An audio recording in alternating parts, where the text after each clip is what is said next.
Wewe mtu kama wewe sasa, angalia vile ulivyo. Umejibuta hivi na umenyoa kwa nini sasa? Ni vile nilisukuma na maisha mpaka nikapindi ninyoe. Ikabidi unyoe na hizi zote umevaa zote. Kusimama wewe. Sasa huyu hajasukumwa na maisha. Angalia ya huyu. Amesukumwa na maisha na ikae hapo. Mungu amuone tu. Ama ebu songa. Ai wewe umesukumwa kabisa. Au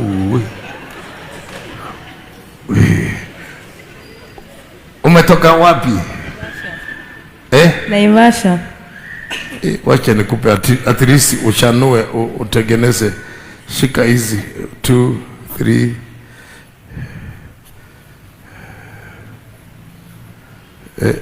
2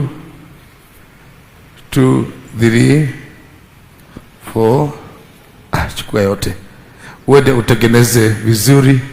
Jumapili uje nayo ikiwa imetengenezwa. Kulikuwa na mwanamke malaya alipagusa Yesu na nywele zake. Sasa Yesu